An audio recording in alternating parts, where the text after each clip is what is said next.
गांव को मैं देखकर भी आई हूँ। उनका जन्म स्थान भी मैंने देखा है। उनका जन्म एक ब्राह्मण कुल में हुआ था। उनके पिता बहुत बड़े मूर्ति पूजक थे। एक समय शिवरात्रि आई तो उनके पिता शिवरात्रि का व्रत किया करते थे। तो उन्होंने मूल शंकर से, दयानंद का नाम बचपन का मूल शंकर था, तो उनसे भी कहा कि तुम भी शिवरात्रि का व्रत रखो। ये व्रत रखने से शिव के दर्शन होते हैं और शिव के दर्शन हो जाएंगे तो तुम्हारी हर एक मनोकामना पूरी हो जाएगी। तो उन्होंने कहा ठीक है, अगर ऐसा है तो मैं भी व्रत रख लूंगा। तब उनकी उम्र बहुत ही कम थी, उनकी मां ये समर्थन में नहीं थी कि वो व्रत रखें, लेकिन पिता के कहने पर उन्होंने व्रत रख लिया। व्रत रखा, पूरा दिन गुजर गया, शाम का समय आया और सब मंदिर में गए। मंदिर में गए, जो भी उनकी पूजन की विधि थी वो पूरी हुई। फिर पुत्र ने अपने पिता से पूछा कि पिताजी अब क्या होगा? तो पिता ने कहा कि अब रात्रि जागरण होगा और जो भी जागता रहेगा उसे शिव के दर्शन होंगे। उसने कहा ठीक है, तो मैं शिव के दर्शन जरूर करूंगा। और इसलिए वो पूरी रात जागने का निर्णय करके एक तरफ बैठ गए। और उन्होंने देखा कि जैसे जैसे रात गुजरती गई, जितने भी भक्त मंदिर में मौजूद थे एक एक करके सब सोने लग गए। उन्होंने कहा ये तो सब सो रहे हैं, लेकिन मुझे तो शिव के दर्शन करने हैं, मैं नहीं सो सकता। तो जब उन्हें निद्रा बाधित करने लगे तो उन्होंने अपने मुख पर पानी के छींटे मारे ताकि निद्रा बाधित ना करे, कहीं वो सो ना जाए।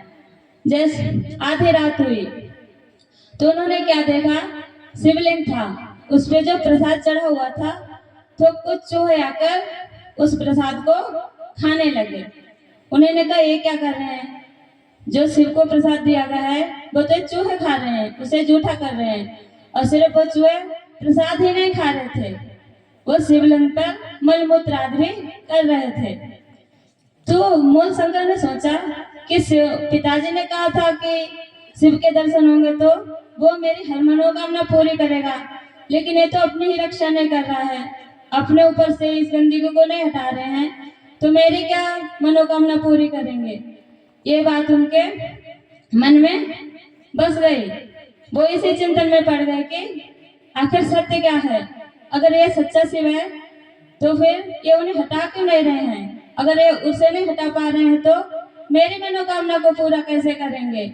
और उन्होंने तुरंत ही अपने पिताजी को जगाया और पूछा कि क्या आप इसी शिव की बात करते थे कि ये त्रिशूलधारी है और दुष्टों का नाश करने वाला है, दुष्टों को रुलाने वाला है? ये तो सिर्फ छोटे से चूह को भी नहीं हटा पा रहा है, तो दुष्टों को क्या रुलाएगा? तो पिता ने उत्तर दिया कि नहीं, ये वो शिव नहीं है, सच्चा शिव तो कैलाश में रहता है। तो उन्होंने कहा जब कैलाश में शिव रहता है तो आप मुझे मंदिर में लेके क्यों आए? मुझे कैलाश ले जाना चाहिए था, मुझे तो शिव के दर्शन करने थे, किसी पत्थर के नहीं। आपने तो कहा था कि यहाँ जागूंगा तो शिव के दर्शन होंगे, अब आप कह रहे हैं कि कैलाश में बस दर्शन होंगे। तो इस बात से उनका मन बहुत खिन्न हो गया और वो उतनी रात को ही अपने घर चले गए। और घर जाकर उन्होंने माँ से अपने क्या कहा, ये एक भजन के माध्यम से देखेंगे।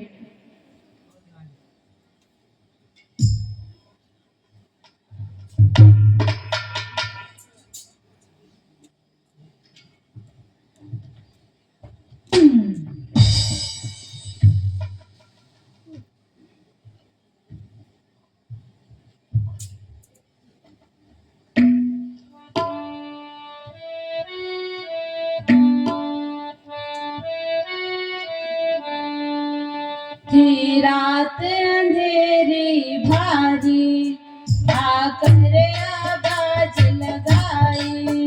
थी रात अंधेरी भारी, आकर आवाज लगाई। दरवाजा खोलो माए, दरवाजा खोलो माए, किसी बुझी मिला नहीं माँ मेरी, बुझी मिला नहीं माँ मेरी।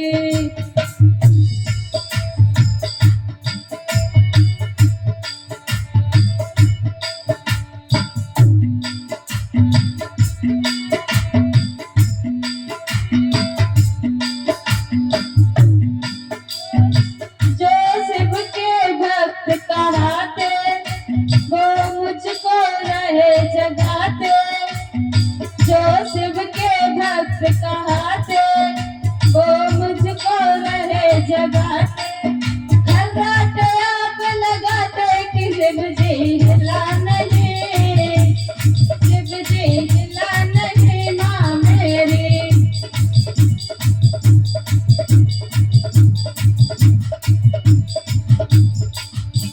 थी रात अंधेरी भाई, आकर आवाज लगाई। थी रात अंधेरी भाई, आकर आवाज लगाई। दरवाजा खोलो माई, शिव जी मिला नहीं, शिव जी मिला नहीं माँ मेरी।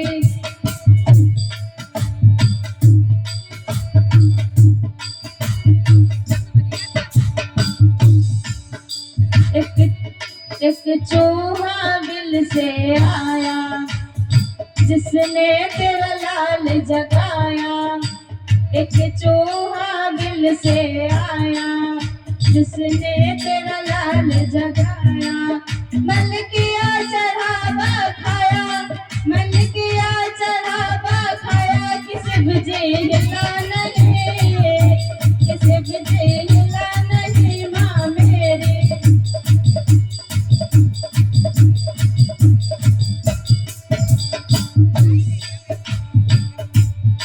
मेरी माता मुझे बता दे, सच्चे शिव के दर्श करा दे। मेरी माता मुझे बता दे, सच्चे शिव के दर्श करा दे।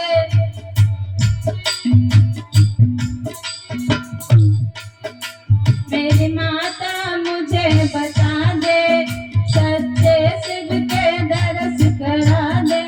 मेरे मन का भरम मिटा दे, मेरे मन का भरम मिटा दे माँ मेरी।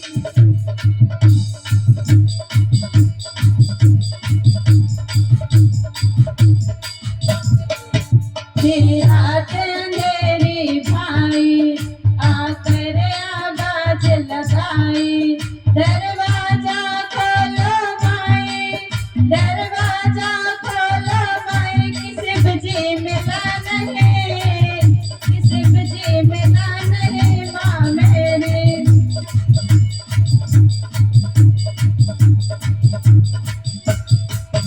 थी रात अंधेरी भाई, आकर आवाज लगाई। थी रात अंधेरी भाई, आकर आवाज लगाई।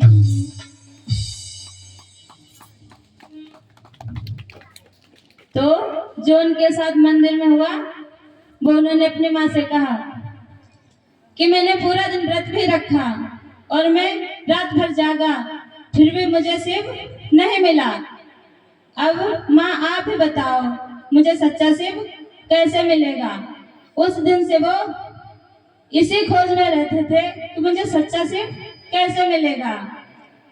उनका ये जो भ्रम था कोई नहीं मिटा सकता था। उनकी जो प्रश्न था उसका उत्तर कोई दे ही नहीं पाता था। वो हर किसी से एक ही सवाल पूछते थे। जब पिता ने देखा कि बेटा तो सच्चे शिव की तलाश में घूमता रहता है, अगर इससे वैराग्य उत्पन्न हो गया और ये घर छोड़ के चला गया तो इसके बिना मैं कैसे रहूंगा।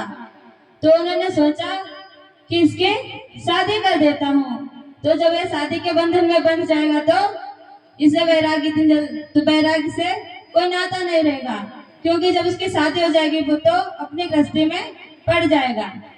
तो जब मूल शंकर को पता चला कि उनकी शादी की चर्चा चल रही है, तो उन्होंने उस समय ही घर त्यागने का निर्णय ले लिया। तब उनकी आयु थी 21 वर्ष और एक दिन मौका देखकर वो घर से निकल गए। घर से निकलने के बाद वो कई जगहों पे गए, लेकिन फिर भी उन्हें सत्य नहीं मिला। धीरे धीरे से खोजते खोजते वो मथुरा पहुंचे। मथुरा में उन्हें स्वामी ब्रजानंद जी मिले, जो उनके गुरु हैं, और उन्होंने उनसे शिक्षा प्राप्त करके इतने बड़े बड़े कार्य किए। उन्होंने उनसे पढ़ाई करके पूर्ण ज्ञान प्राप्त करके हमारे देश का उद्धार किया। सबसे पहले उन्होंने हमें अर्थात नारी को सम्मान दिलाया, जिसे उस समय पैरों की जूती समझा जाता था, और शूद्रों को भी सम्मान दिलाया, जिसे कोई भी कार्य करने का, कोई भी धार्मिक कार्य करने का अधिकार प्राप्त नहीं था, उसे वो अधिकार प्राप्त कराया। और जो हमारे उसमें देश में कुरीतियां चल रही थी, हमें सबसे छुटकारा दिलाया। और ये कार्य करते करते उन्होंने हमारे लिए सत्यार्थ प्रकाश नाम की एक पुस्तक लिखी। अगर वो पुस्तक हम पढ़ लेते हैं तो हमें कोई भी हमारे धर्म से हटा नहीं सकता है। अगर वो उनकी पुस्तक हम पढ़ लेते हैं तो, और सिर्फ नाम मात्र से ऐसा कुछ नहीं होने वाला है। तो अगर आप लोगों से हो सके तो वो पुस्तक जरूर पढ़ने की कोशिश करें। फिर अब आगे क्या है कि उन्होंने इतने अच्छे अच्छे कार्य किए। जब कोई सत्य की राह पे चलता है तो उसके विरोधी भी बहुत हो जाते हैं। जब उन्होंने वैदिक धर्म का डंका बजाया तो जो अन्य धर्म के लोग थे वो उनको विरोधी बने और उन्हें मारने का षड्यंत्र रचाया। हर किसी का षड्यंत्र फेल होता गया। जब विरोधियों से कुछ न हो पाया तो कुछ हमारे लोग ही मिल गए। कहते हैं ना कि जब किसी पेड़ को काटते हैं तो किससे काटते हैं? कुल्हाड़ी से काटते हैं। और कुल्हाड़ी काय की होती है? लोहे की होती है। लेकिन एक बात बताइए, अगर कुल्हाड़ी में जो हत्था होता है वो लकड़ी का होता है, अगर वो हत्था ना हो तो पेड़ में इतनी सामर्थ्य नहीं है कि वो कुल्हाड़ी में इतनी सामर्थ्य नहीं है कि वो पेड़ को काट सके। तो हमें जब भी हानि हुई है तो अपनों से ही होती है। जिस प्रकार लकड़ी का आधार होकर हम पेड़ को काट देते हैं, वैसे अगर हमारे अपने कहीं मिल जाए तो हमें हरा देते हैं। तो इसी प्रकार जब हमारे कुछ अपने मिल गए तो महर्षि दयानंद जी को मृत्यु के घाट उतार दिया गया और इतना महान पुरुष हमारे बीच से चला गया। वो तो चले गए लेकिन हमारे लिए बहुत कुछ कर गए। आर्य समाज की स्थापना महर्षि दयानंद जी ने ही की थी। जो ये संस्था आज है आर्य समाज की है, ये वो हमारे लिए करके गए। आज हम कहते थे गर्व से कि हम आर्य हैं, लेकिन कभी अपने अंदर झांक के नहीं देखते हैं कि आर्य के जो गुण होते हैं वो हमारे अंदर हैं अथवा नहीं है। अगर हम सच में आर्य हैं तो हमारे अंदर क्या गुण होना चाहिए वो हम कभी नहीं देखते हैं। जब कहीं सभा होती तो तुम छाती ठोक के कहते कि हम आर्य हैं, लेकिन पीठ पीछे वही कुकर्म करते रहते हैं। ऐसा मैंने कई लोगों को देखा है। लेकिन अगर वास्तव में आप आर्य हैं तो महर्षि दयानंद जी के जो कार्य अधूरे छूट गए थे उन्हें पूरा करने का प्रयास कीजिए, तो सच में आप महर्षि दयानंद के पुत्र कहलाएंगे, उनके शिष्य कहलाएंगे। अर्थात अगर ऐसा आप नहीं करेंगे तो ये देश फिर से गुलाम हो जाएगा, क्योंकि महर्षि दयानंद एक सोते हुए देश को जगाया था और हमारे लिए इतने रास्ते कर गए। अगर हम उन पर नहीं चल पाए तो हमारा दुर्भाग्य ही है।